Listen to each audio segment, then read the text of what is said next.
I do. All right. Good morning, everybody.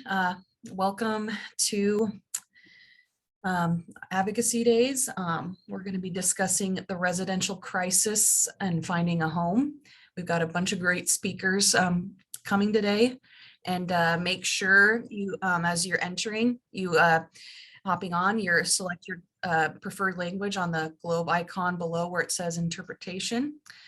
And we'll go ahead and just kind of get started. We've got a decent agenda today here. So, and it's going to be a good one. So you definitely going to want to pay attention, and, you know, housing's a big deal. So, and is it okay if we, do we want to wait for Sydney to pop on, or do you want me to talk about something else? Well, Sydney's here.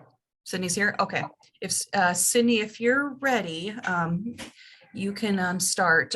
We have Sydney Kresbach speaking on her lived experience of trying to find a home as a person with a disability. And so we're going to have Sydney take the floor now if she's ready. Yes, I'm ready. Hi, everybody. My name is Sydney Kresbach, and I live in Spokane, Washington, and I live in the Cheney district. I used to live in Juneau, Alaska, but I came here in Spokane in 2021. And I'm an individual with autism. I work for SNAP, and I work for Echo Autism through the University of Washington, and I serve on the Washington State Developmental Disabilities Council. So for the past 29 years, I've been very blessed to live with my parents in our home, both in Alaska and right now in Spokane. But my lifelong goal is to live independently, to find my own apartment and to live on my own. But for some reason, we can't seem to do that because I can't afford it. So don't get me wrong, I love my parents. I adore everything that they have done for me, but I wish that I could have my own apartment and live on my own here in Spokane. And that's what we're working on, right? We're waiting until the summer, until the marketing goes down, so I can be able to find my own apartment. So that is my testimony for today. So thank you for taking the time for sharing with me and sharing my problems here today. Thank you, Sydney, for sharing your lived experience. I'm glad you got to share that. Does anybody have any comments or questions for Sydney on her lived experience, or anything anyone would like to say? Yes, I do. This is Kyle. So I raised the hand bit, but this is Kyle. Cindy, you did a great job. And I know it's tough in the world to try to find somewhere, even especially if you get on the voucher program. But I mean, it's going to be tough no matter what time of year that you try to get housing. Because the rates are going to be about the same. But I always encourage that you apply toward Spokane, the voucher program, Spokane County's Housing Authority for the their voucher program. That will help you decrease your rent by significantly, because all you're doing is paying a third of your income. So, and that's it. Anyone else want to say anything? Or I think Sydney did a great job sharing her experience. I know I've had struggles with this as well, as someone with a disability, and housing is pretty important especially for us. But yes, if anyone else wants to say anything to Sydney. Kathy Murahashi says, thank you for sharing your story. But yeah. All right. Anyone else? It looks like Julie was trying to. Oh, Julie, do you want to say something?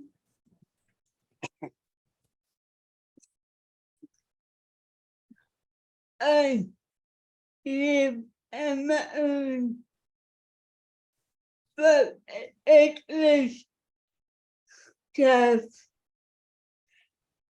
take this apartment.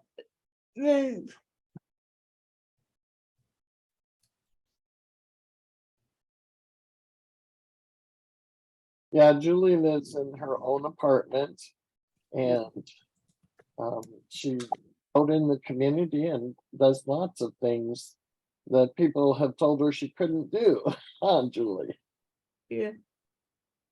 Yes, exactly, Julie. And it's the real deal. We go through quite a bit. So and John Lima says the housing crisis is real.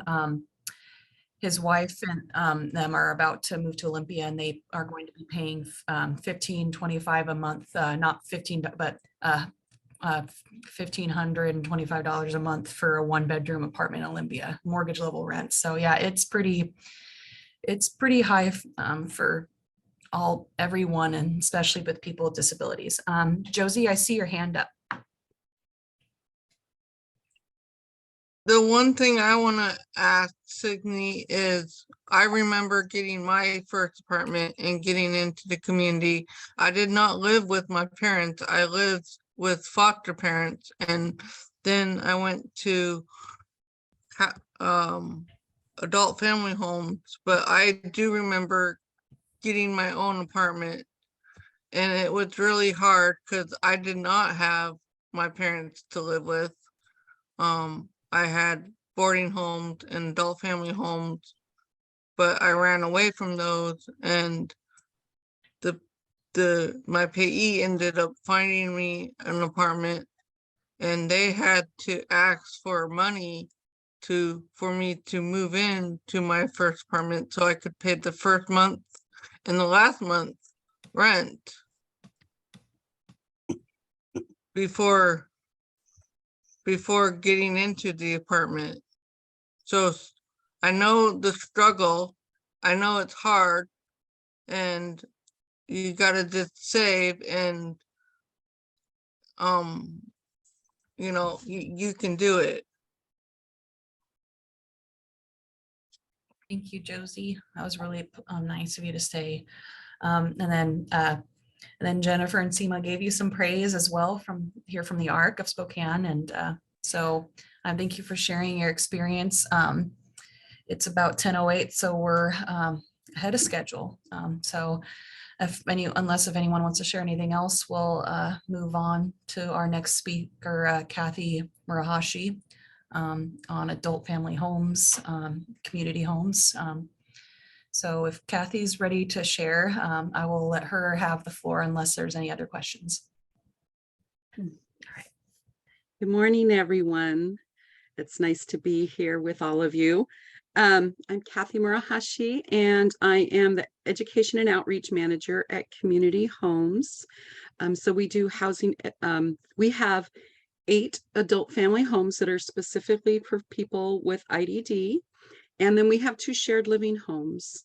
My job is to teach families and individuals about housing and the different housing models that there are. And we do free workshops, so you can check out our website if you'd like to learn more about that. But today I want to talk about some of the things that are happening around adult family homes.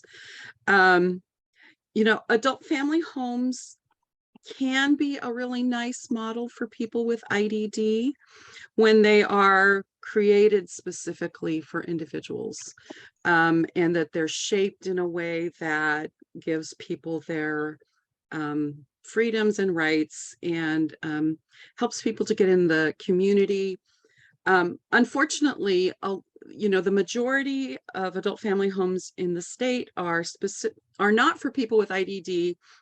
They're usually for people who are elderly, and sometimes, along with some of the elderly people they serve, they might take a person or two that has IDD. And that's, if you think about young adults who are active and want to be in the community, being with folks that are, kind of just sort of putting their feet up in their retirement and being cared for, may not be a really great mix of people. So we have really advocated for there to be adult family homes that are DD specific. And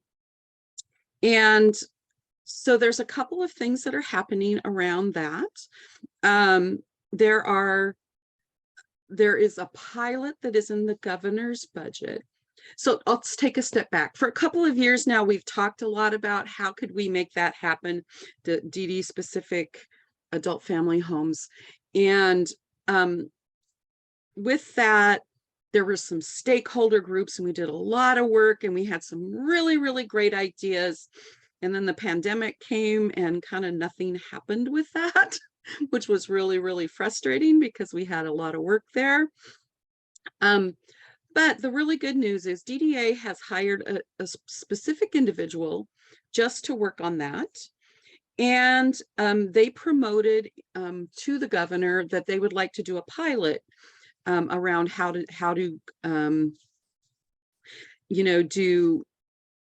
create some sort of DD, create more DD specific homes. So in the governor's budget, there's a pilot for, I think, approximately $13 million that would work on those things, all the things we talked about in the stakeholder group, and then money maybe to do some startup. So that's kind of exciting, but we have to make sure that it gets in the next budget. So that's something you could talk to your legislators, is to promote the DD AFH pilot project in the budget. The other thing that is happening is there's two bills, they're companion bills.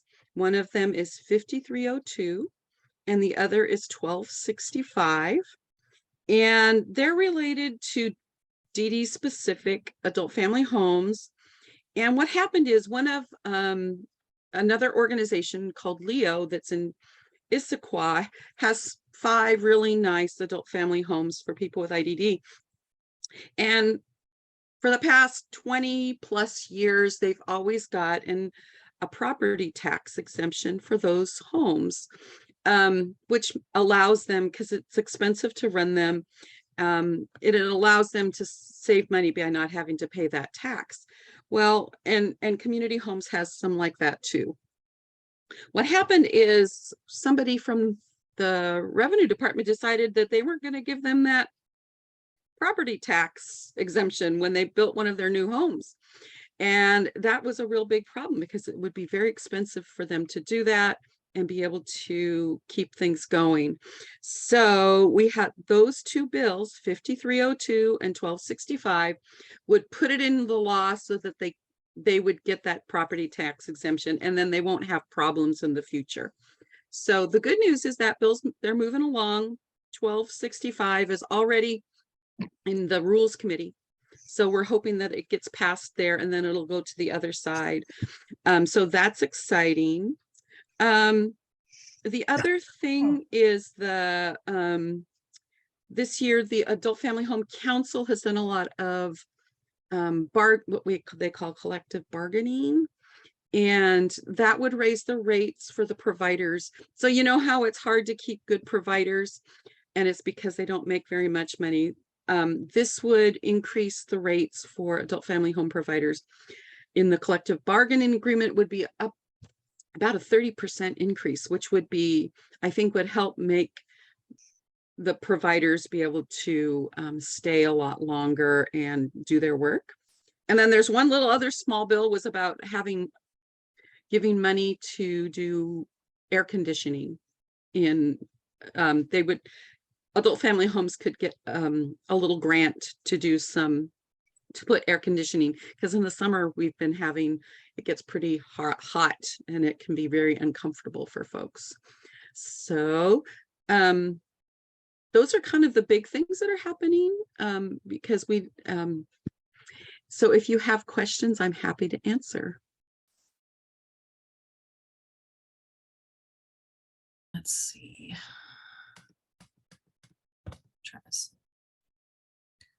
Does anyone? Kathy, could you talk a little bit more about the DD specialty for the adult family homes? How that came about and such? Yeah, well, that, it really was out of that stakeholder group. You know, a lot of people for, you know, that almost a year they had people come and they talked about what would make, you know, what makes a DD specialty home, and what would be the qualities we would want to see happen in there, and what are the types of things that we would want to see to make them better for our folks. And you know, and there were things like, you know, can we get them out into the community more, how you know, not maybe they would have a specialty license or something that was specific to it so that they would only take those folks. So there were a lot of things. Some of them are around kind of technical things that I don't even understand about how the things work.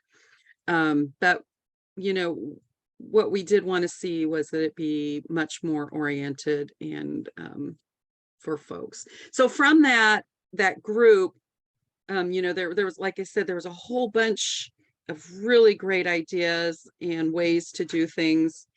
And then unfortunately it kind of went forward and the pandemic hit and it was kind of like it was pushed way down onto the back burner, and we thought it was going to disappear. So some of us, we did some advocacy saying, hey, those were things we did a lot of work. We don't want things to not happen. And so we saw some movement on it.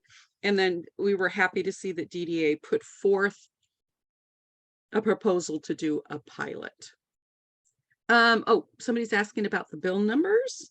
So the two bill numbers are 1265 and 5302. Yeah. Other questions? Let's see. I don't see any hands raised. Okay. All right. All right. Is that any questions? Going once, going twice?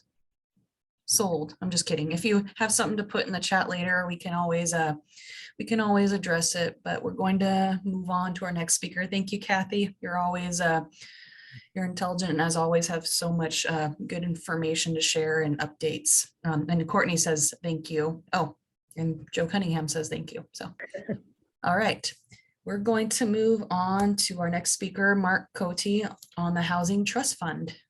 Great. Hi everyone. Thanks for having me. My name is Mark Cote. I'm the Executive Director of Parkview Services. Parkview is a nonprofit organization that serves people with intellectual and developmental disabilities. We formed the first community-based housing for children with IDDs in the state of Washington.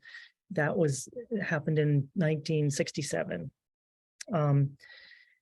Parkview has used the Washington State Housing Trust Fund to develop safe, secure, and affordable rental housing for extremely low-income people with IDDs. We own and manage the housing that we develop.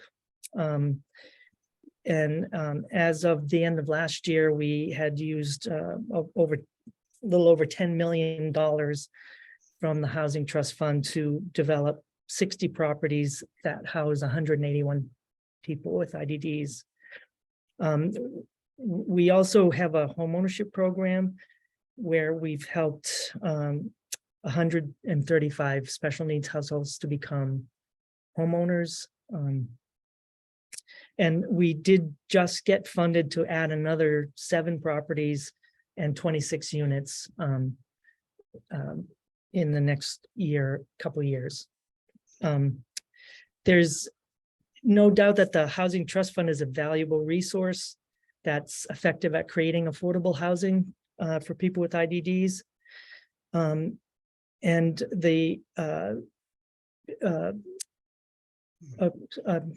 many of us have been advocating for IDD housing over the years, and we feel that the Department of Commerce is listening to us because the housing that we're developing tends to be different than the norm the norm is developing a huge multi-family apartment building.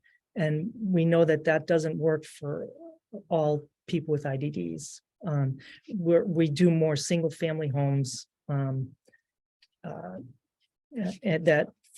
that house people mostly on the core waiver, but we also have some properties where people on the basic plus waiver are living together and making that work.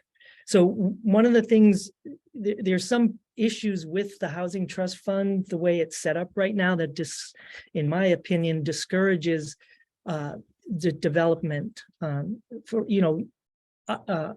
smaller nonprofits from getting in to try to, apply to the Housing Trust Fund for funds to develop housing that's much needed all around the state. It's not just on the west side of the state that housing is needed. And so one of the things that I find is an issue is that when the nonprofit applies for the funds and gets awarded the funding, they have to sign a promissory note to repay all of the money. So the money is given to the nonprofit as a loan instead of a grant.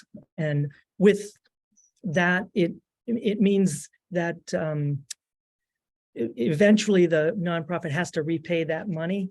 And because we're housing people with IDDs, extremely low income, the basic, most people, their income is Social Security, and that's $914 a month.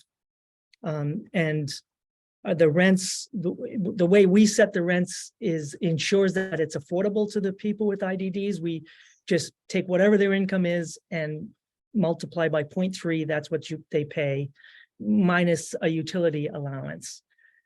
Some of these other big multifamily projects, they charge rent set at whatever the 30% of the area median income is, and that is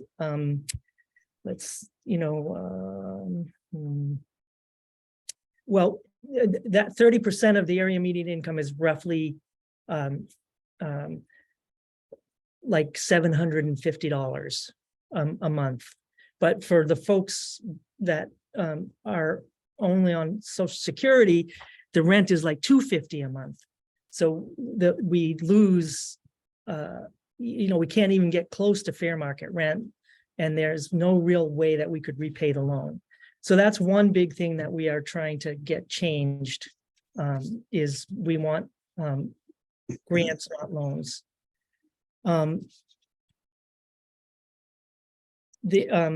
Another thing that the scoring criteria on the applications are skewed, in my opinion, towards the big multifamily projects.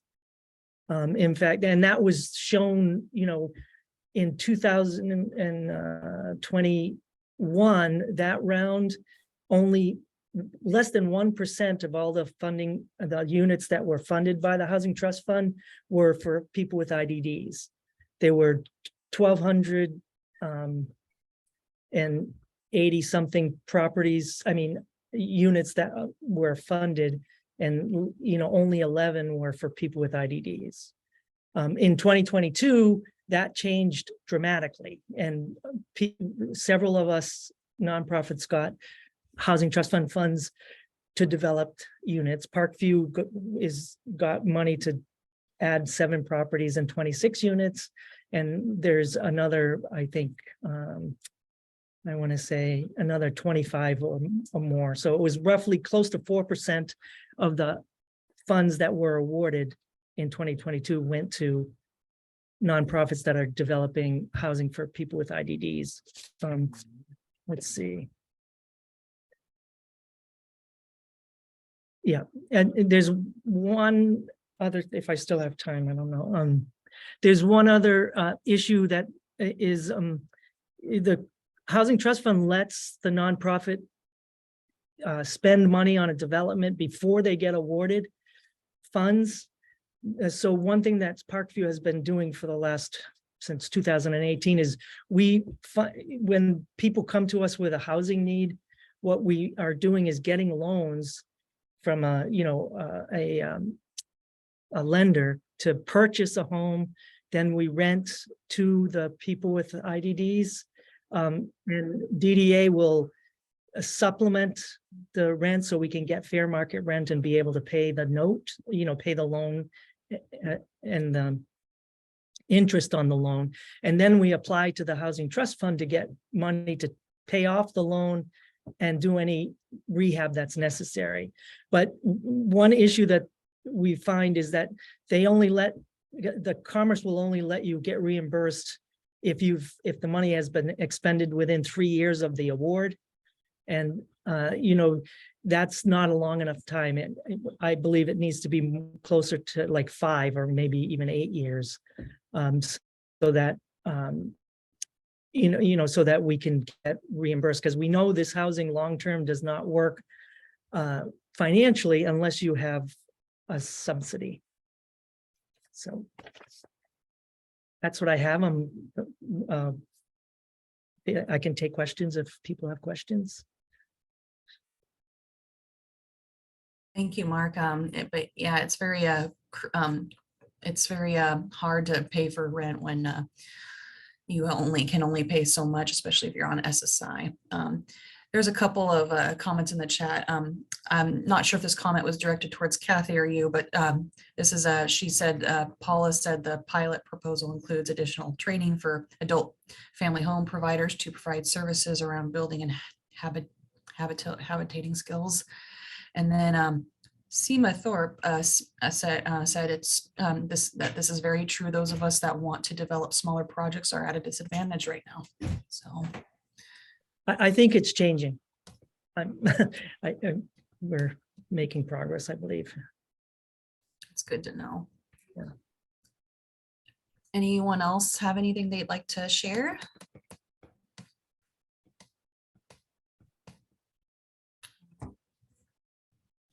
All right, we're at 10:28. We're still ahead of schedule. Thank you for speaking, Mark. I really appreciate it. And I know many are appreciative about your knowledge on this matter as well. We're going to have Kim Snell speak next on the Dan Thompson Awards Department of Commerce, and she's going to share a PowerPoint. So that'll be cool. Hi, I'm Kim Snell from Commerce. I've been at Commerce since December of 2021. Prior to that, I was employed at DSHS, so I'm familiar with the DSHS services and things like that for the IDD population. And so I was fortunate enough to get about 6 months under my belt with just our regular low-income affordable housing. And then I was asked to join a project team to help a focus group on the IDD population, and then to help manage the Dan Thompson Fund, who was an IDD individual that left a memorial fund. And exciting that Commerce and DSHS partnered with the interagency agreement to help with our experience in building affordable housing, and then DSHS's experience with the IDD population. We started working on some housing projects together that DSHS had chose to award and use our experience in Commerce. And so I was able to be a part of that team when we started to get the interagency agreement. It was complex, but we were able to get that through.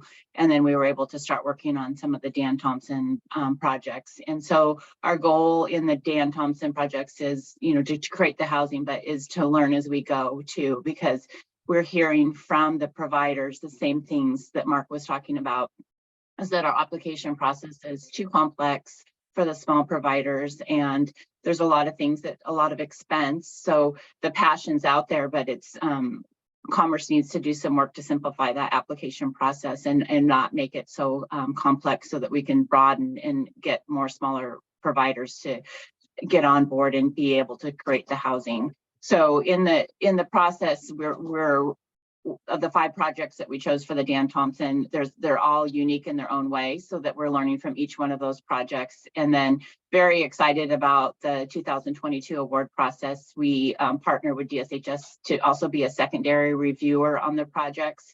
and give their opinion. And then we were able to have a successful funding round with a lot of IDD projects that again, they're unique to what Commerce is used to. So as I am a project manager, so I am actually doing the work at the project level. And so that's where we're listening to the providers, taking notes, and Commerce is doing some really hard work going in there to try to add to the HTF trust fund where the funds are placed, and there's very strict guidelines to make sure that it's accommodating for the IDD individuals.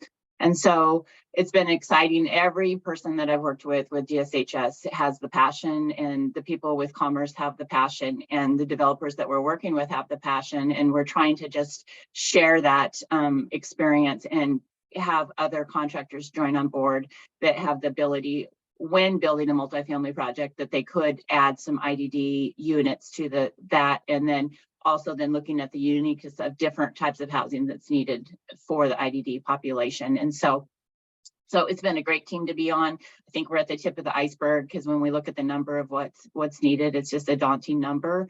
But if we can just increase that sliver on, you'll see in my PowerPoint, as we go and learn as we go, and like Mark was also saying about the affordability, that we want the houses and the units to be long-standing, but we want them to be able to be affordable also, that they can stay in the system for 50 years, and then go through our preservation side to be able to do remodels and things like that when they're needed. So you can go ahead and start the PowerPoint.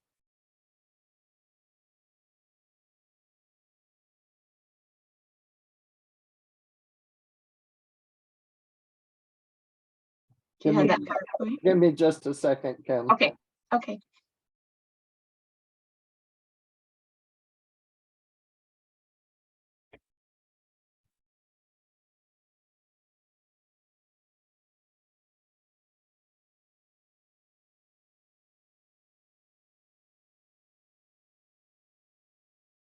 Okay, this kind of talks about what Commerce is currently working on at this time. So you can go to the next slide.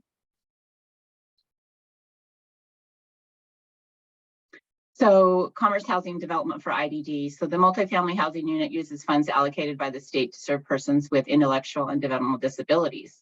DDA participates in our review of the applications, and that was something that was started this year. Projects are reviewed and judged separately due to the restricted funding, and including 100% of IDD or mixed population projects. IDD program, multifamily rentals included but not limited, so we're doing some scattered sites, multifamily projects, and transitional stabilization centers. And again, when we have to reference the handbook, sometimes it doesn't quite fit, so we're trying to kind of rewrite as we go. So you can go to the next slide. And this is the little sliver that I was talking about. So when you look at the total number that's in need for the population, we just have that little sliver. And so our goal is to keep increasing that.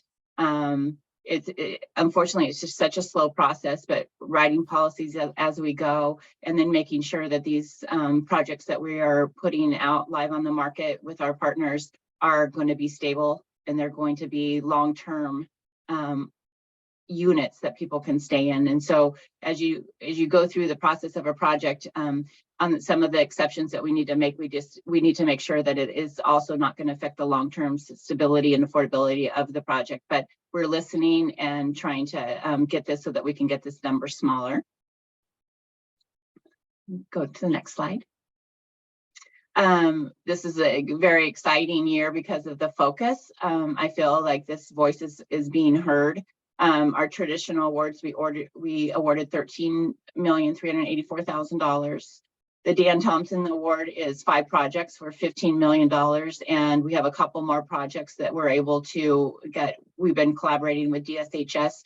And we have a couple more projects that were in the Dan Thompson Award that are going to be affordable with some funds that are left over. So we'll have a couple more projects that should be able to close before the year ends. So the total investment as this without those 2 extra projects is almost $29 million.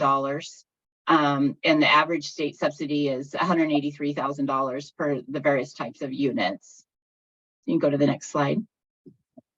And when you look at what Commerce did award this year of the $13 million, it is people like Mark at Parkview Services and Home First, and that are opening it up for other providers. And it's been a painful process for them, kind of butting up against the HTF handbook. But they've learned a lot. We're learning a lot from them, and we're very, very excited about the different projects that we have coming in that are going to help us write our policies to have different types of housing for the IDD population. So you can go to the next slide.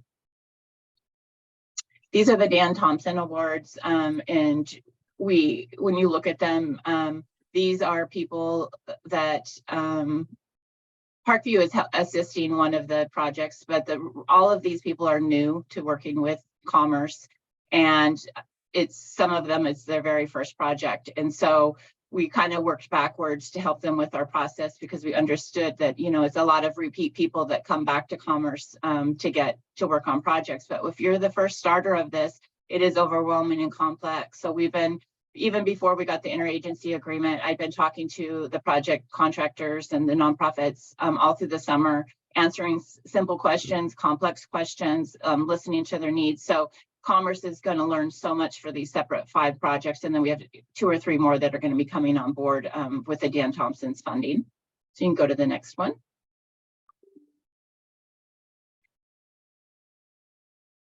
And this is a sample of some of the projects that we're doing that are helping us understand the need. So Vadis, they were approved through the Dan Thompson to purchase up to 10 single family residents.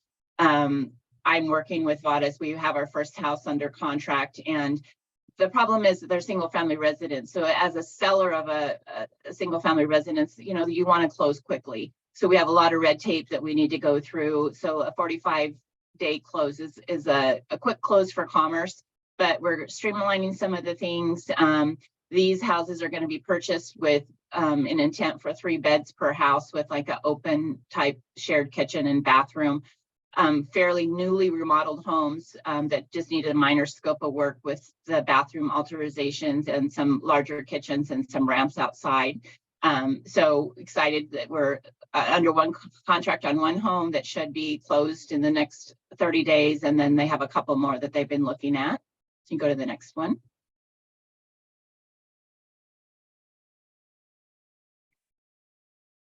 And then this is the multifamily complex for Mercy Housing is the developer, the nonprofit on this, and it's going to be 104 units with 26 units set aside for persons with IDD.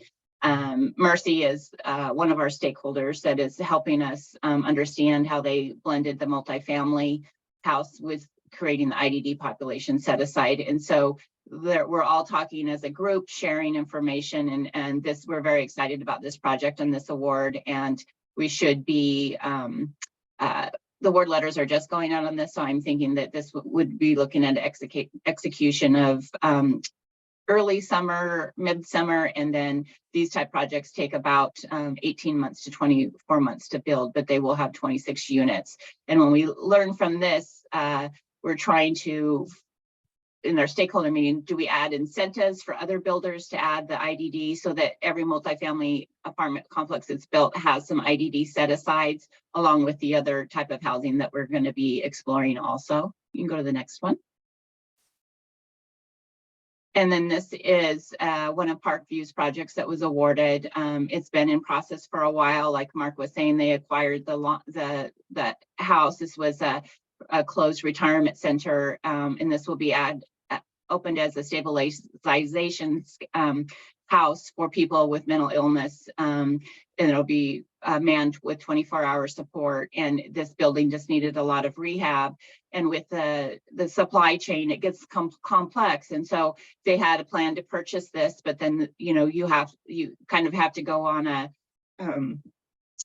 resource search to find the dollars needed for the rehab. So it's taken a couple of years, and now that it's fully funded, there's a couple things that we're working on, and then this one, the rehab will be able to get executed and get started on this. And this is something that was needed because there's people setting in ER discharges, mental health facilities, that they can't leave because there's nowhere for them to go, which is a sad case. And this would be a stabilization center that people could get back on their feet, adjust meds and things like that.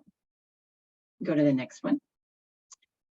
So our future production and development, we have a monthly focus group that we're working very, very closely with DSHS and listening and learning on both sides. We're working on the occupancy challenges, and then building designs that that will support a durable construction but then stay affordable, and just exploring all the different houses that are in need. And there are the people that don't want to be segregated into an area. So that we understand that, and we're trying to meet the needs of all the different types of housing that would be available and learn as we go.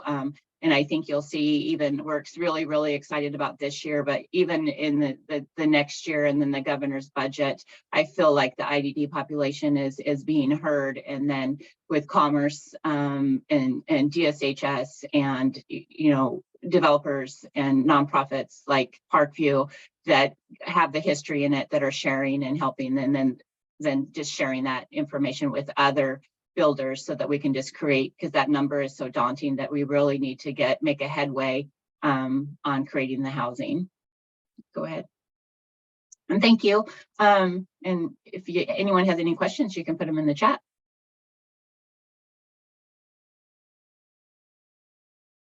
Thank you, Kim. I know Margaret Lee she was very happy to hear you speak, and since she's Dan's mom, he's Dan's mom, about the Dan Thompson grant. So she was that's awesome. to speak, and she also asked if you can send this PowerPoint to if this PowerPoint can be sent to everyone, which I'm sure it's going to.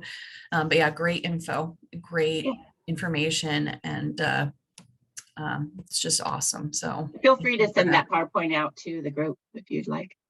Yes. Yes, we'll post that on the Advocacy Day webpage. So Okay. people can go download it or print it or whatever they need to do.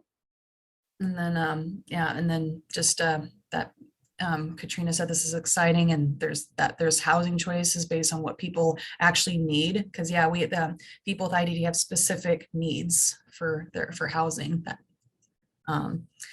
And okay, and yeah, great. We're just Kathy's happy to see these projects happening, and we're getting the ball rolling. And yeah, the one thing is the passion from the people that I've met. It's they've lived and breathed this way longer than I have, and there's some passionate people out there trying to make change. So thank you. People are listening.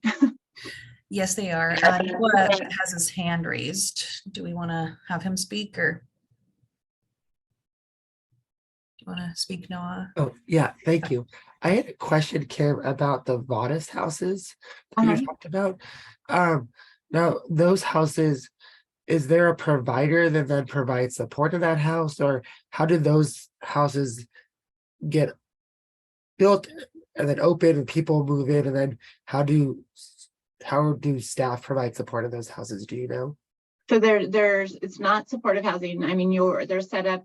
The VADIS plan is that they're IDD individuals that are living together as a group. But if one of the people that occupied the home needed to have services, that they can come and go into the house and set up appointments and things like that. But there's not 24-hour care in these houses. It's just it's an oversized kitchen that's shared in the bathroom, and then the 3 separate bedrooms for the residents that live there. And then they can set up, a lot of them will have people that will come in and provide services to them, but it's something that's not supported through the VADIS and the rental application.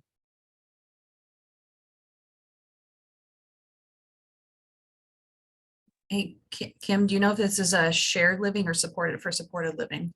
It's shared living. Shared living, okay. So then some people might have like individual providers coming in and out of the house, providing services, but each person would have their own separate services and separate providers. Yes. Yeah. And then Stacy Dim said this, and I agree. We're grateful to have you with your love and awareness and experiencing on these projects, and having your passion here as well. And we just thank you for coming and speaking and sharing that awesome PowerPoint that was so informative. And I just loved all the details and how it was easy to follow. And I just appreciate it. And there's something I also wanted to quickly add to that, because when you said people with disabilities are stuck in hospitals, a lack of housing, I also noticed in my area too, we have a high homeless IDD population, and I would like to, and I'm just hoping and praying to see that addressed as well. And thank you so much for being a part of that journey to help that out. You're very welcome. I'm glad I'm in it. All right, and we're going to have Stacy Dim speak next, another housing guru, in my opinion, on the housing needs and solutions. And she also put some great information in the chat, housing reports. So we're going to have Stacy Dim take the floor. Thank you, Taylor. And Kim, before you go, I just want to say thank you again personally. Many of you may not know, as the housing studies we were anticipating coming out at the beginning of last summer, Mark Cody and Scott Livengood and Kathy Murahashi and I formed a group, and we were determined to just start meeting with anybody and everybody who would listen to us about the kinds of challenges that you're hearing about today. And Kim was one of the people that we spoke with this summer, and was so receptive to all the kinds of challenges and barriers that we were identifying. Our work with Commerce, as Mark mentioned, has come a long, long way. And we're so grateful, Kim, for you and your team. We do feel heard, and that's always appreciated in our world. Yeah, thank you. Oh, you're on mute. That's a great way to tackle stuff too, is just like not be afraid to ask. And so when starting to work with the Dan Thompson recipients, it was like, don't, like, there's nothing, we just need to ask. And that's the way that we can make changes. Like, because if we don't know it's a problem, then there's nothing, but we can just ask and then get policies written. And then we're just in this affordable housing bus going down a really steep hill with a lot of money, and programs are getting built as they go. So we're short staffed and things like that. So patience, but I think Commerce's work towards this is going to be really huge. And then DDA's support too, with our monthly focus group. So don't be afraid to ask anything. Nothing's a bad question. Thank you so much. Well, as many of you know, these 2 housing studies came out. They've been instrumental in helping us describe some of the challenges, but also giving us some great data. And so take a minute if you haven't looked at them. I know they're long and they're legislative. They're not really in great plain language, but there is some good information in there if you want to dig deep into this housing question. One thing that Kathy and I and Scott and Mark, that we've all been saying over and over again, is that when you talk about housing, which is the brick and mortar that creates a living environment for people with developmental disabilities, that should support independence, us also being the person's financial ability, that we have to talk about that together with services and supports, which is usually what we think of as coming as funded through DDA, and then that all important workforce, the staff who support someone to live in the community when they're not living with their families. And when these things sort of don't work together, we see crisis situations like we have expanding and increasing. And we've been advocating on each of those 3 pieces throughout the legislative session. Today is mostly to focus on that brick and mortar piece. So I just want to make sure that people kind of have that image in their minds. Something that I also like to make sure and reiterate with legislators when we're talking to them is so many people in our developmental disabilities community rely on SSI as their basic income. And even when they're working, that basic income doesn't really shift that much. And that's at about $113, I think, right now. Sorry, $913 right now, which places people in this housing category. It's an important housing term to know, as extremely low income. That word extremely is important. And that it places them at below 30% AMI, which is an average mean income for somebody. That means that if they pay rent that goes over about $300 a month, they become extremely rent burdened. So you can see the importance of getting vouchers. You can see the importance of a capped rent, so to speak, for people. And you can see that there's not going to be a lot of housing, because even affordable housing or low income housing is too expensive for our folks. And that's been a really tricky point to get across to legislators, that we're not just talking about low-income housing and affordable housing. We're not even talking about fitting in well with the efforts that we've made toward homelessness and housing efforts in that arena, or housing in the behavioral health space. And legislators always want to know, well, how come you can't fit into all these enormous movements that we've made toward housing? And we have to explain this really carefully. Our housing is specific and different, and we have this living within our financial means problem. Another thing that's probably important is that about 40% of people with developmental disabilities have co-occurring mental health diagnoses. And so we often need more specialized environments to support people who really have some higher behavioral support needs, or have other things about their disability that makes it so their environment is really important to how successfully and independently they can live. And so when you hear about some of our housing projects, that is with that in mind. So what we know is that nearly 80% of people, of course, still live with their families. One of the things that we make sure we continue to advocate for are those families being able to get access to low-income housing and affordable housing, because they may continue to care for their person with a disability into their 70s, 80s, and 90s, as we know. So at the same time, we're advocating for more specialized housing environments, what we call scattered site housing, single family, duplexes, and triplexes. We're also making sure to advocate for those families to get access to housing they can afford, and make sure they get access to more vouchers, to home ownership programs, to down payment assistance programs, so that families who can want to still raise their son or daughter well into their later years are also supported in doing that. So it has become, sort of increasingly obvious that we have to talk about how housing creates this barrier to services in the community. One of the things historically that has happened for people with developmental disabilities is a set aside within the Housing Trust Fund. And that Housing Trust Fund is really big. This year, there's been an ask to have over $400 million added to that, so that housing, those big housing efforts I just described, can continue. Within that effort is what's called a DD set aside, which is money specifically for our housing projects that we want to continue to see grow. Historically, again, the legislature's given us about $3 to $5 million a biennium, which doesn't build that many houses over time. It's 6 or 7 houses that might house 1 to 5 people generally. And as you can see over the years, with just that small trickle of housing development, we've gotten really behind. So one of the housing studies says, in fact, we have 37,000 people who have housing needs in the developmental disabilities community. And we still have 13 counties that don't have any set aside units in them. So housing that was built through that DD set aside. And the legislature has recognized that it really, really has to catch up. So generally the ask that we've been making is closer to $25 to $40 million in the DD set aside, along with these kinds of adjustments at Commerce to make it easier for our small developers to access that money so that we can catch up. And then at the same time, we're looking at, so how do we sustain that contribution over time for the future? Houses get old. We have a housing inventory now. Some of those homes were built in the 80s and they're aging. We can only repair them so much when we have to then consider new building standards, safer building standards, and just designing a new home.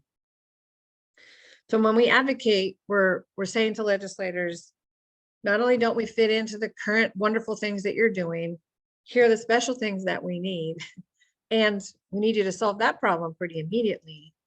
And we need you to be thinking about the future. So you can see why legislators sort of take a pause when we come to them, because we come with a really complex problem that takes a lot of creativity and goodwill to try to fix. And so those are some basic foundational things that I want to make sure you hear, because as you go talk to legislators about the bills that are coming out, those are some of the main talking points that we have. I want to make sure you remember what Mark said, which is we need Commerce to do their part. We need a variety of housing models. So Kathy talked about adult family homes. We have homes that supported living uses, that SOLA uses. We have group training homes. And then we have just individual apartments where people can live as well. And we still need all of those things. Legislators, as you probably know, they like simple solutions to big problems. And they'll continue to say, so how, what housing model do you want? And we have to help them be open to this idea that we need a lot of options, just like all of us do in our lives for housing. And we want to make sure they continue to fund all those different kinds. One of the things that we face with big housing developers when we go to them and present our challenges, they're super great, and they'll say, oh, we want to help you. Like, we build houses. What can we do? Where would you like us to build 300 units for people with developmental disabilities? Because they know how to build those big giant complexes, right? And we say to them, well, the problem for our community is by the time you add in all those services that we need and the workforce to support people to live independently in the community in a 300 unit complex just for people with DD, that starts to look like an institution. And that doesn't work well in our community. And so again, we have to challenge what's been working for a lot of these other groups for housing and say, let's just keep looking at what we need in particular. Okay. So one of the things that we've been saying to legislators is we have not had a large scale investment in community-based housing that meets the needs of people with developmental disabilities since we were deinstitutionalizing in the 1980s. And so this big commitment that the legislature is really thinking about is important for us to recognize that they do see this is a big, big commitment. So there are a couple of ways that the legislature is going about helping us that you've heard a little bit about. Just kind of review those again for a moment. One of the biggest ongoing fuel for housing for us that we see is an effort by Representative Frank Chop is House Bill 1628. House Bill 1628 is what's called a REIT bill. So it's a real estate excise tax. That means when somebody sells a really expensive house, they pay a small tax on selling that house, and that money goes into a fund. And that's going to generate housing money for a lot of different vulnerable groups, and it includes us. So if, for example, we think that that REIT tax is going to develop $400 million a year in new funding for housing, we expect that about somewhere between 25 and 40 million might go for developmental disabilities housing based on the structure of the bill right now. That's really, really good news because it's a constant fuel of money that gets us more and more housing into the future. And that's the strongest bill we have. It's important to know that there are a lot of people in Washington who don't like taxes, and they don't like the idea of any tax, even when it's for a good reason. And so the bill will face some challenges, but people are really listening to this idea that, well, it might actually help fuel housing for people with developmental disabilities, and we like that idea. In fact, there was some testimony about that. People who came to say they don't like taxes, they don't want the bill, but when they heard that it was for DD housing, they sort of changed their mind, which is pretty exciting, right? So we want to make sure and be aware of that. The other is that there'll be this usual process in the capital budget that will have a DD set aside in it around the Housing Trust Fund. And we want to make sure that number stays really high because we don't know if 1628 is going to pass. We want to make sure that there's a commitment in the operating and capital budgets for our housing issues.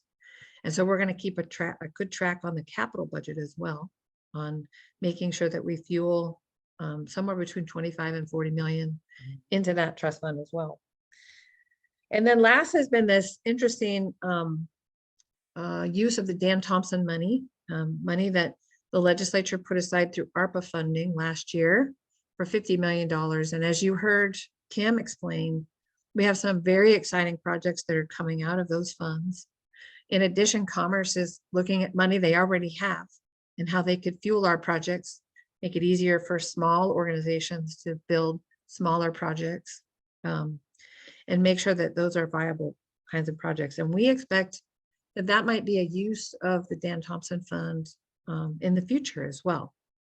So there's also another bill, 5099, that Senator Braun has put forward, and that would continue to fuel the Dan Thompson account with what is an estate tax. So in some ways, we've sort of jokingly referred to this as the billionaire estate tax. So when billionaires pass on and their estate is reorganized, there's a tax on that, and it goes into this estate tax. And sometimes when it gets really high, Senator Braun has proposed, I think when it's over 400 million, that excess funds would go into the Dan Thompson account. And so that would also be an interesting way to look at how taxes that are already occurring might benefit the developmental disabilities community. So those are the main points that I want to make sure people know about as they sink in all this important information about housing. And I'm certainly open to questions. Does anybody have any thoughts or ideas about that? There was quite a bit on here, lots of, some of them are pretty in depth too. I'm not sure, I know Blake had a kind of, it was not really a question, but more of like a statement. I'm not sure if he wants to speak on it himself. We also have a statement. Oh, Margaret Lee is raising her hand. You want to speak with Margaret Lee? Well, I just, I think we should, stop and see that Representative Frank Chop and Senator Braun, who are two really big leaders, are really helping us. And I don't think that's a casual thing. I think that's really something. It's definitely not a casual thing. It's a big deal. And we want to make sure that we thank Representative Chop for his great interest in our housing issues. And Blake, I think you might have had a question.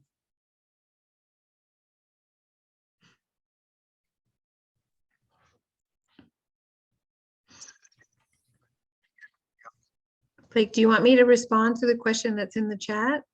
Or did you have a separate question you want to ask live?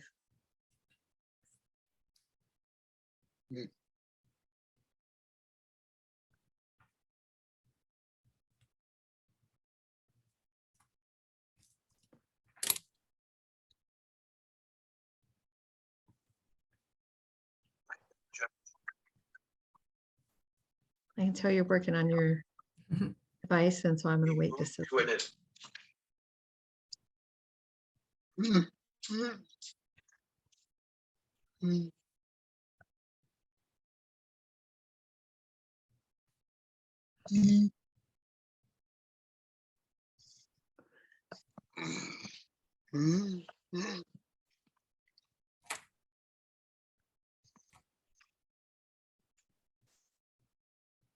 Blake, while you're getting that set up, I think I'm going to read your question and see if I can get at some of this.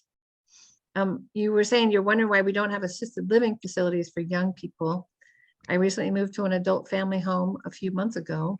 Adult family homes do help people with disabilities get the care they need. However, I think they might be restrictive. I had a 1-bedroom apartment and loved it. I rely on around 4 hours of care per day. The problem I faced was that when a caregiver could not come due to illness or another reason, one of my parents had to come over, sometimes at the last minute, and help me. It took several months just to find an adult family home who would take me and give me my own room. A lot of homes would not give me my own room because I don't need a lot of support needs, and my daily rate is considered low. I finally found a home that would give me my own room, but I think the adult family home model is restrictive. I went from a 1-bedroom apartment to a small bedroom in a house, and I have little say in what I eat. I have no control over how loud the home is in terms of television. And due to the adult family care home model, I can't host friends anymore like I did in my apartment. An assisted living facility would give me everything I need. I would receive the care I need, but also have my own living space where I could have family and friends over. I really think there should be assisted living facilities for young people. Thank you, Blake. Did you if there's more that you wanted to add to that, Blake, I think everybody's hearing you. My point is, yes, we need a lot of different ways for people to have options in housing. And this is why we don't want a one size fits all. We never want to advocate for just one model. And I think that the issues that you're bringing up are super critical, because there are a lot of ways that people make decisions about what sort of housing model best meets their needs. Some of this is not so much about the brick and mortar as you've described, but the financial model and the way that we employ staffing in different kinds of models. So that was a great example of helping people think about how different models affect people. And Sean said Blake hit on something that I've dealt with over time, which is how to get the best balance between independence and supports. Getting services from independent providers means you have more say, but if they cancel and don't show up, you don't have a backup system. I've relied a lot on shared family housing as that backup system to keep my independence. But for those not wanting to do that, they must pick a system like an agency care, adult family home, or semi-restrictive systems. And those are real issues that we have to work on. You know, the brick and mortar and housing issues, let's say we've got a handle on that. The next is how we support people so they can be most independent. And these models go back and forth between what ALTSA provides and what DDA provides that have just been described here. And we need to make sure that those systems look at every single one of those issues and that we match up a housing model with what somebody's needs are. No question about it. So thank you for sharing both of those ideas, Shauna Blake. I know Katrina Davis had a question from about 15 minutes ago, so I want to make sure she doesn't get forgotten here. She said VADIS is not 24-hour care, but she asked do you know if a caregiver is needed at night, or could caregivers be there 24/7? Is there anybody here from VADIS? Yeah.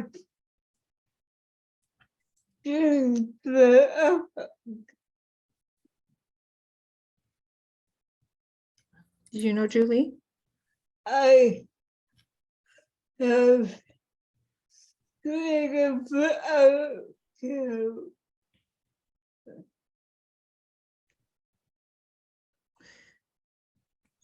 you know, again, a lot of the housing providers offer different levels of service. And so it is also important to pair up your housing with your provider. Sometimes housing goes with the provider, right? And that's some of the things that we've been trying to tackle. Because if those are too closely tied, we don't want someone to move housing if their needs change and that provider can't provide that level of care. So we'll just keep on working on that. Yep. And I think if it's okay for me to speak on this, Sean said that Julie has 24-hour care. So I think she wanted to share that. Boy, there's questions. I know Richard had something. Do you want me to just see if I can answer the last couple, or do you want to move on to the video and then we answer a couple more later? Yeah, I think we should move on where it's 11:09 and it seems like we're a little bit behind. So Diana, do you want to queue up the Open Doors for Multicultural Families video? Ginger wasn't able to come today, and so I'm introducing the video. Everybody knows that Open Doors for Multicultural Families serves immigrants, refugees, and people of color who are historically marginalized and underserved by institutionalized systems that are not set up to respond to their needs. Last year, Open Doors for Multicultural Families actually conducted a very interesting survey. They had about 540 respondents. 54% had an average annual household income of less than $35,000, which is below 30% AMI in the housing world. 86% of those households were between 3 and 8 people. So that required a home with 2 or more bedrooms. And the vast majority of households were living in homes that did not meet their needs. So these households, because of that, were experiencing housing instability and often had to choose between paying rent or paying for medicine or therapy or food. So this is again, that problem that we want to make sure we are working hand in hand with families who are raising their children particularly families that are struggling to make ends meet. So Open Doors for Multicultural Families has a model that they're working on to make mixed use affordable housing in a community development project that centers needs around people with intellectual and developmental disabilities and uses universal design principles to make those units barrier-free, serving people with disabilities and without disabilities. It is not meant to be an exclusive and segregated community. And here's their video describing the Open Doors for Multicultural Families has a vision to create a multicultural village, an inclusive residential community located within a mixed-use development, which will offer a variety of amenities and services. The physical and programmatic design of the village will center people with intellectual and developmental disabilities, but will also support people of all abilities. As this is a unique residential model not currently found in the general marketplace, we share this story as a way to illustrate the connectedness of its residents.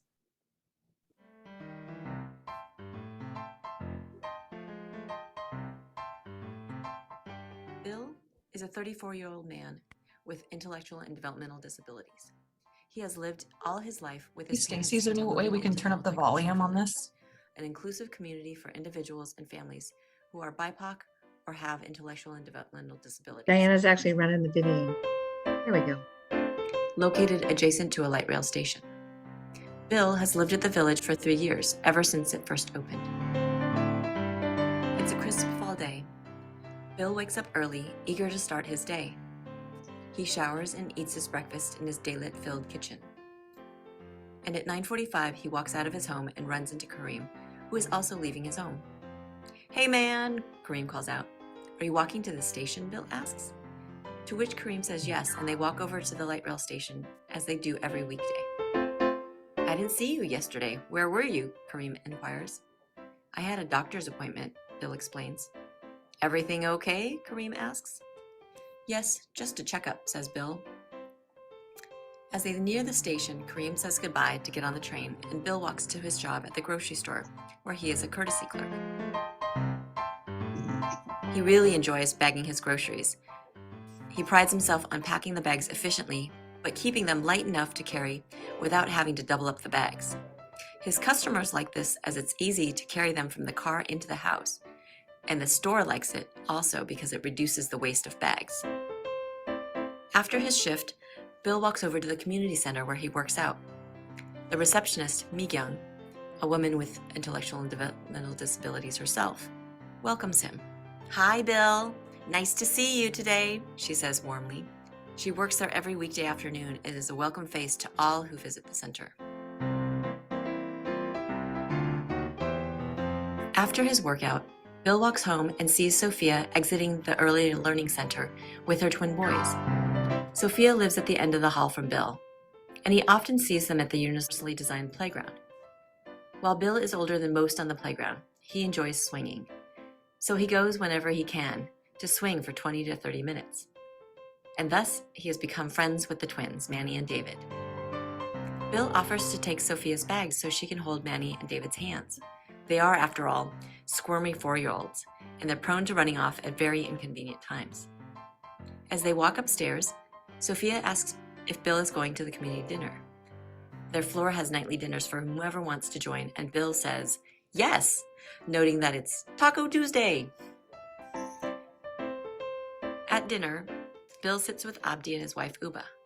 Abdi is in a wheelchair, so there is a designated table for him, with lots of clearance to maneuver, and it's away from the main traffic flow. It's also a quieter table, which is why Bill likes to sit with them. He's able to focus on the conversation and is less distracted by others. After dinner, he watches TV with a few others in the lounge and returns home by 9 p.m. to get ready for bed. As he crawls under the covers, he notes on his clock that it's exactly 9:30. He is grateful for the good day and looks forward to the same tomorrow.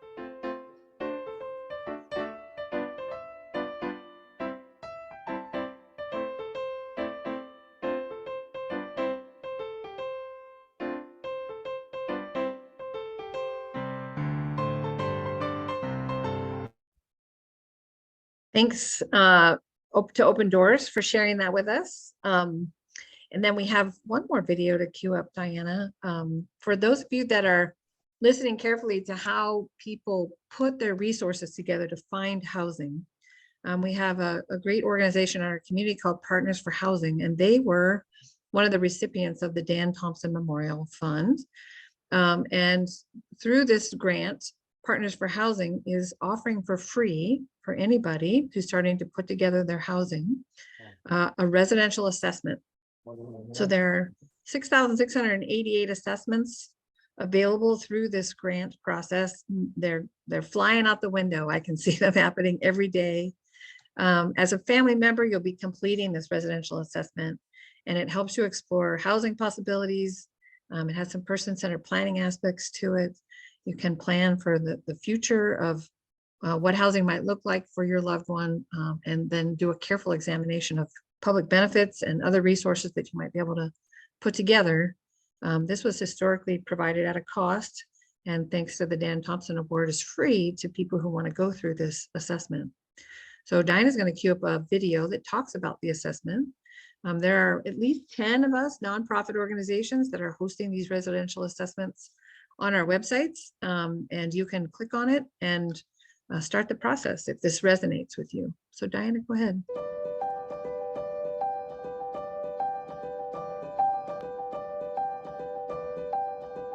Before we started working with Partners for Housing, I didn't feel like there were very many options. I think we thought Troy would be living at home forever. We just didn't have the direction. Partners for Housing gave us a path forward. Because I couldn't imagine anything worse than her having lived with us all her life, losing her parents, and then having all of that disrupted. So we really wanted her to move out while we were still alive and while we could support that transition. When we found Partners for Housing, they immediately stepped in and kind of embraced us as a family. Families worry about who will care for their loved one when they're no longer able, and about the costs of housing and care. They worry about loneliness and isolation. It can seem impossible to make a realistic, achievable plan for the future. The biggest worry for a parent is that your child is going to grow up into adulthood and not have community. Gaining access to the benefits your loved one is eligible for can be very challenging. There are so many government agencies and social service programs. It's hard for families to find the best solution. It's a complicated system, right? And there's a lot of emotion attached to it as well. So when you're in an emotional state, you're not always at your most rational, or you don't always think clearly, and trying to figure out the systems by yourself is, you can do it, it's just really difficult and time consuming, and there's a lot of bumps along the way. Partners for Housing helps families maximize their benefits and create housing solutions that meet the unique needs of their loved ones. The first step is to complete the residential assessment. This assessment will identify gaps in your loved one's benefits and services and help clarify your family's vision for the future. And when we connected with Partners for Housing and started going through the residential assessment, we discovered layers of services that could be available if we knew how to tap into them. The residential assessment includes a comprehensive review to ensure your loved one has all the benefits and services that they're eligible for, a follow-up consultation to identify the steps you can take now to prepare for the future, and assistance navigating the application process for Section 8 housing vouchers and other programs. So Partners for Housing allowed us to know how important Section 8 was, the process of getting into Section 8. Whenever you work with federal and state and county government, it is a bureaucracy. The residential assessment is an online questionnaire that you can begin today and complete at your own pace. My first impression of the residential assessment was its absolute thoroughness. It covers so many aspects of my daughter's life. It was inspiring, it gave us courage, it gave us hope, it gave us energy to take the necessary steps to move through the process. Partners for Housing offers additional services to help families create a shared living home. Shared living is when people with disabilities live together to share the cost of housing and services. Our roommate matching pool helps you find compatible roommates and like-minded families with similar housing goals. Our shared living development services guides families through the process of realizing their vision of a safe, supported, and resilient housing solution. We wanted something that we could set up that would repeat itself and be able to be lasting long after we're gone. My favorite is living with these two and the independence that's given me. Completing a residential assessment is the first step toward identifying the resources that can make your family's unique housing goals achievable. Partners for Housing will help you with advice, recommendations, and a list of steps that you can take to prepare for the future. Start early, and in fact, it's never too early to start. Yeah, start the process now. My wife and I put it off for years and years and years until my wife passed away. You know, it's like they say, the best time to plant a tree is 20 years ago, and the second best time is today. And she's grown in ways we didn't expect and in ways we did expect, and we're just really proud. When we go out to see our boyfriends, we also see movies, and we would also go bowling. So I live like 5 minutes away from my parents, so that's really nice actually. We are actually more engaged with each other living apart. And now when he comes home on weekends that Beth is off, we play cards. There's much more social interaction between us and Jeremy, which is very delightful. Visit www.partnersforhousing.com for more information.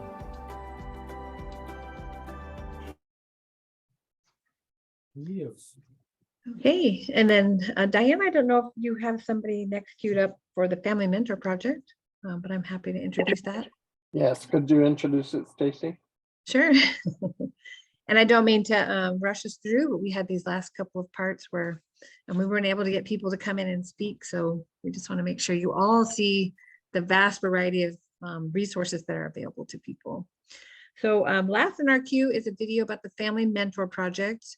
Many of you might be familiar with these amazing women who actually go in and help families who have a person living in an institutional setting, so an RHC or a nursing home, even in a hospital setting, that is moving into the community, and they want more information about what it means to move into the community and help someone coordinate those resources. The Family Mentor Project is funded through Road to Community Living, which is a strong federal program that offers even a greater match to the state when they move people out into the community for that first year, pay for a lot of the other expenses as people move into the community. And it's an important program for people to know about. So there's a website, Family Mentor Project. I'll put in the chat while the video is playing, and go ahead and take it away, Diana.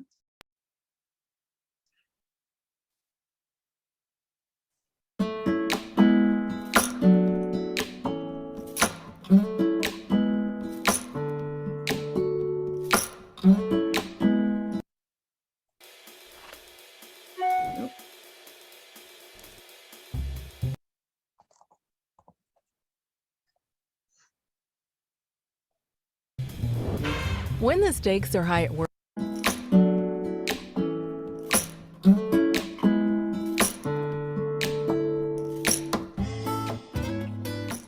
when I was first approached about my daughter leaving for Crest to move to the community, I was very skeptical about that. As sad as I was when she went to Fircrest, I was scared to have her leave. I thought people living in the community were much more capable than my daughter. Once I began to visit homes and saw how people were supported, I realized that regardless of the disability, people could live successfully in the community. The key to success is finding the right fit for the residential provider. Interviewing several agencies and seeing their homes is the best you can do. I remember after the first day we were a little discouraged because we didn't quite feel like we found a match. Not that we were discouraged with the homes or anything, but just knowing, you know your child and you know where they would fit and where they wouldn't fit. And we were a little discouraged, but we just kept trying, and then we felt better as time went on when we found where our daughter is now community living. It was instantaneous. We knew from the moment we met the people that we met with And when we went to the first home, we were just, the workers were great, and it seemed like it would be a good match with other girls in the home, which is a big deal for people with autism. The most important step was being willing to just be fierce about looking and pushing and involving Amelia in that process so that she knew everything, that we were looking for what was best for her. That required some patience for her, because then she would want it to happen, and it wasn't happening yet. But getting everybody on board to recognize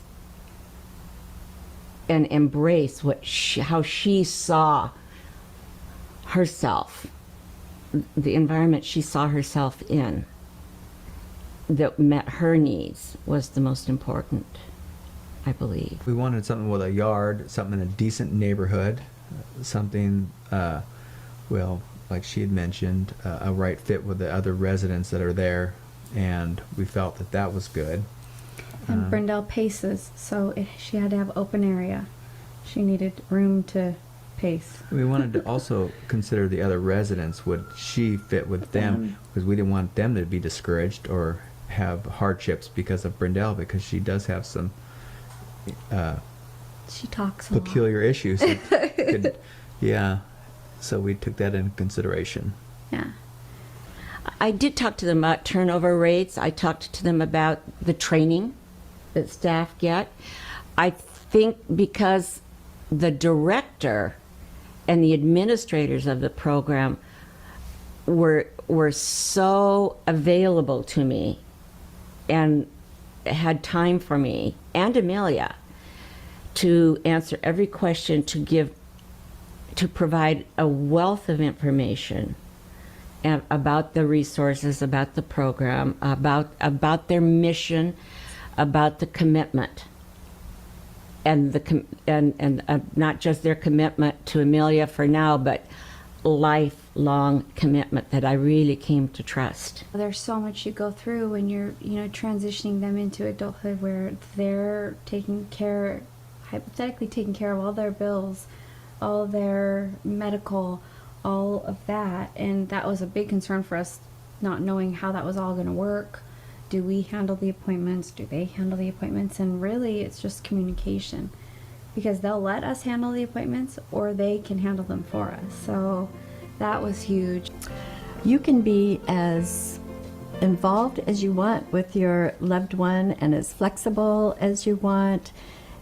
It's kind of fun because oftentimes they're living closer and you can have more typical relationships. Well, it's just I think I'm her favorite person. You are her favorite person. So we get to see more of each other, so that's great. It's more of just a daily thing where, it doesn't take all day for us to prepare. We used to have to take, leave work to go see her in Bremerton, to drive all the way out there, to spend a couple of hours to drive all the way back, or we'd pick her up, keep her for a night, and have to drive all the way back. And she just loves it. She comes home and she doesn't get upset if she comes here and leaves the same day. It's just normal. When Amelia was at Rainier, I felt like I didn't get to be the mommy as much as I had to be the advocate and a caretaker. Now I feel like I get to take a breath and just be mom. And that's a huge weight off my shoulders. It is remarkable how much our loved ones blossom and grow when they move to their own home, having more of their own space, much more staff attention, choice of meals, activities, and more. They're just happier. And the short story is, if our loved ones are happy, we parents and guardians are happy.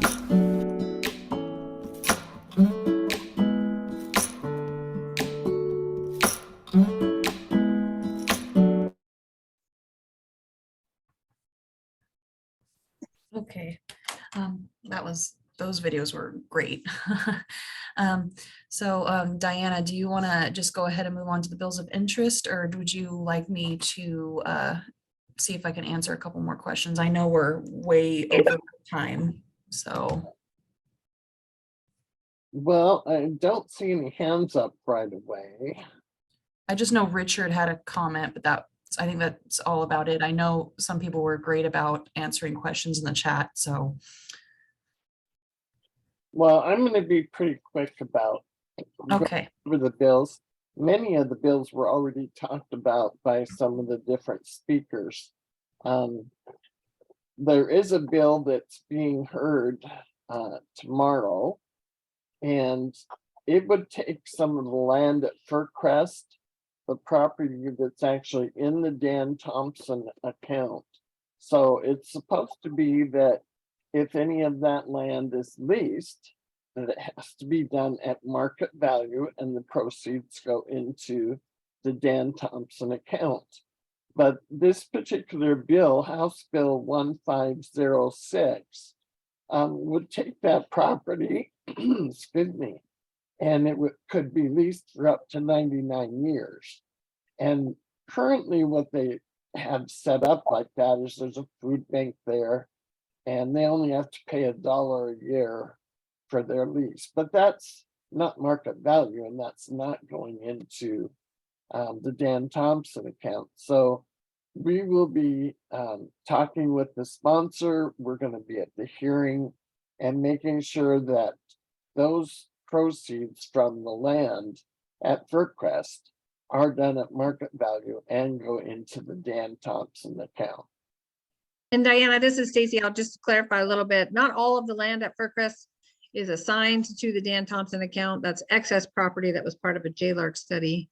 My understanding is an update today is Representative Ryu is meaning to allow for development of the southwest corner of Fircrest, which has always been part of the plan. It is not under the Dan Thompson account, but the bill's not clear about that. So we're just going to make sure it's really clear that anything under the Dan Thompson account that is part of that excess property has market rate value, and that it is generating funding for that account.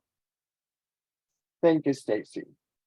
A couple of, one bill, because the House bill is not moving, and all of the bills have to be out of their policy committee by Friday. If they don't make it out of their committee, then the bill will die.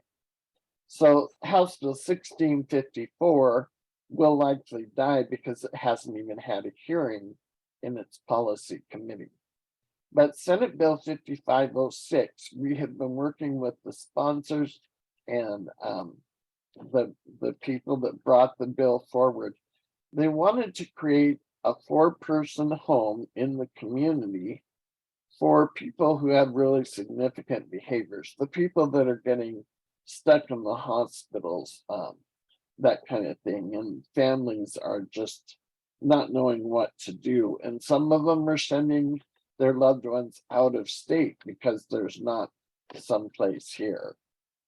And we're going to talk more about this next week. Next week, we'll be covering people that are in crisis and out of home.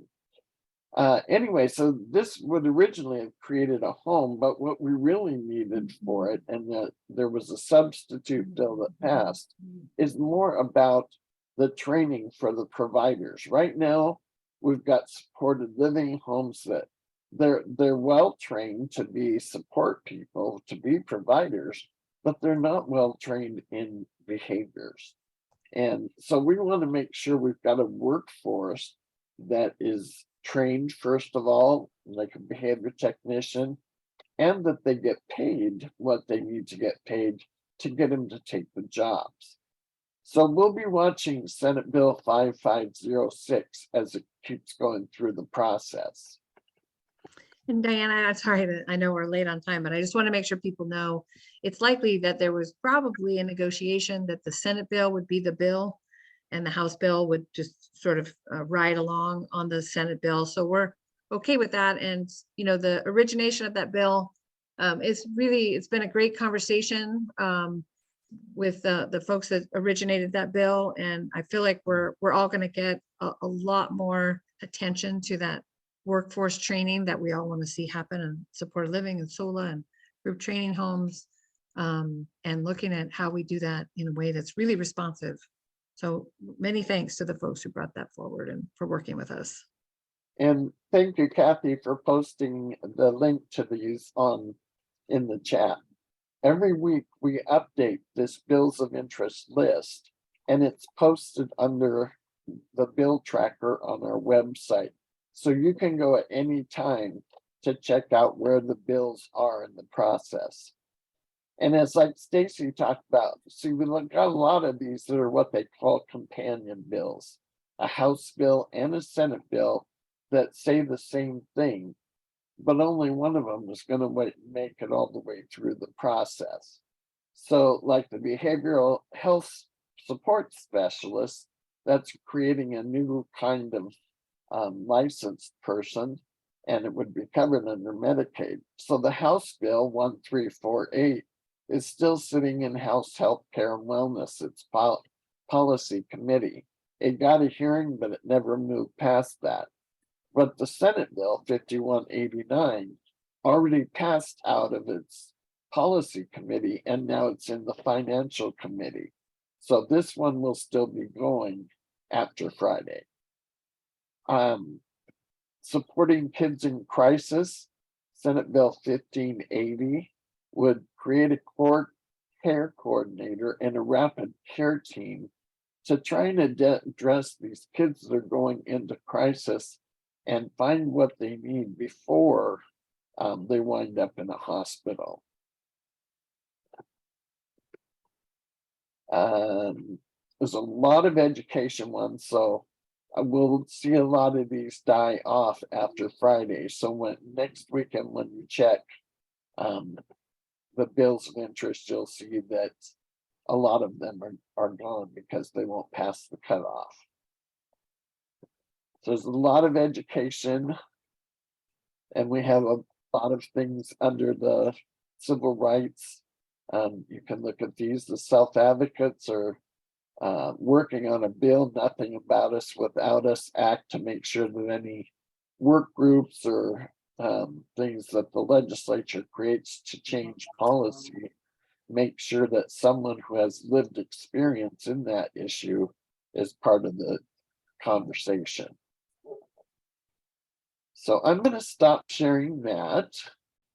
And yeah, I know we're way over time. Jessica, are you here? Yeah.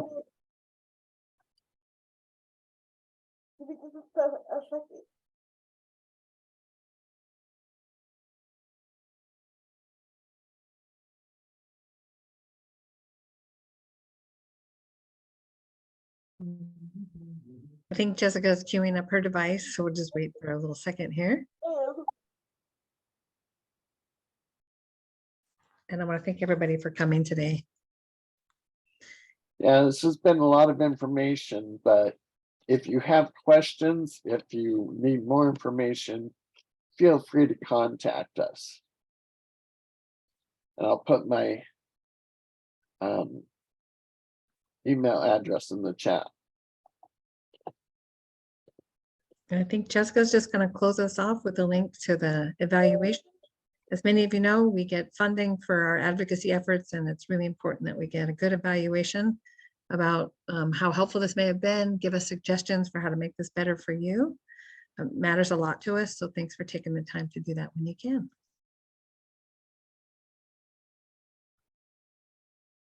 Seems like After this briefing, you have many options to advocate with your legislators. You can schedule a Zoom meeting with your legislators, email today's information to them. You can also email your legislators about bills that are important to you and to set up appointments with them.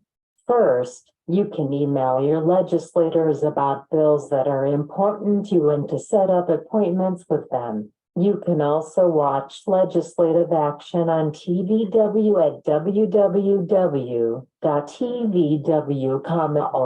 You can sign in to testify at future hearings. You can sign in pro, con, or submit written testimony on a bill. Let me show you how it works. Go to www.leg.wa.gov and scroll down to let your voice be heard. Click on participating in the process, then click on testifying in a virtual hearing. Choose House or Senate, depending on which committee you want to testify at. We'll look at a House bill today. Select the House button. Then for this morning, let's look at the House Capital Budget Committee. This is where you go if you want to sign in to oppose HB 1506. Choose the date and time of the hearing. The hearing is tomorrow, February 16th, 2023 at 1:30. Then click the circle for HB 1506. Then select the type of testimony you want to give. You can do live testimony virtually via Zoom, or you can just sign in with your position on the bill. If you want to, you can submit written testimony. Today we will sign in to testify. Choose your position on the bill, pro, con, or other. Fill out the form with your name, email, full address, and phone number. If your name is hard to pronounce, you can sound it out in the pronunciation box. If your name is easy to pronounce, don't worry about filling out that box. Usually you will be testifying as an individual, but if you are part of a panel, you would enter your name and info as a new panelist, then add each person's info who will be on the panel after that. Finally, select I am not a robot. After you submit the registration form, an email will be sent to you with Zoom link information. Once you get the email, it has links to add it to your Outlook, Google, or Yahoo calendar. Advocacy Day is a project of the ARC of Washington State and funded by the Washington State Developmental Disabilities Council. Be sure to join us for future Advocacy Days. Register for each Advocacy Day on our website at www.arcwa.org/advocacy-ds. We want to make sure you are satisfied with Advocacy Days, so be sure to fill out our feedback form. Your feedback helps us to continue improving and helping your voice to be heard. Let's walk through it together. Start at arcwa.org/advocacy days, scroll down to the 3 smiley faces that say your feedback matters, and then select click here. The link to the feedback form in Spanish is right below the link to the English version. Start by putting in your email address. Next, you select the date and topic of the Advocacy Day you're giving input for. You can then let us know if this is your first Advocacy Day or not. Next, you can answer 4 short questions by just picking the smiley faces that answer how you feel about the virtual Advocacy Day. Then you submit the form, just as simple as that. Your input helps the ARC to know what you like, what you don't like, what is helpful, and what is not helpful. You can learn about these and more ideas to get involved on our website at www.arcwa.org and click on Advocacy Days. You can also contact us at sale@arcwa.org or diana@arcwa.org if you need help. Are there any questions?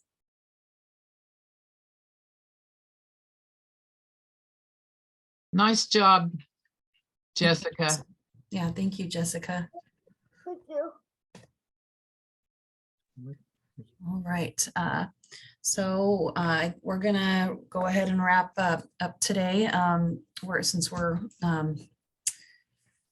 we're 25 minutes behind. We were ahead, but we just got so much interest in this topic, and I appreciate everyone's participation today and all our speakers. And thank you for your interest and on this important matter. And I hope to see you next week on the next Advocacy Days for the out-of-home placements. Thank you. Taylor, we just want to say thank you. Everybody probably knows we usually have a co-host, and Taylor has stepped up and she's been an amazing hostess for this event the last couple of times, all on her own. And she's gotten lots of support from everybody around her, I know, but she's knocking it out of the park. And we just want to tell her that we see you and we hear you and we thank you. Thank you, Taylor. Thank you, Awesome everybody. job, Taylor. And thank you.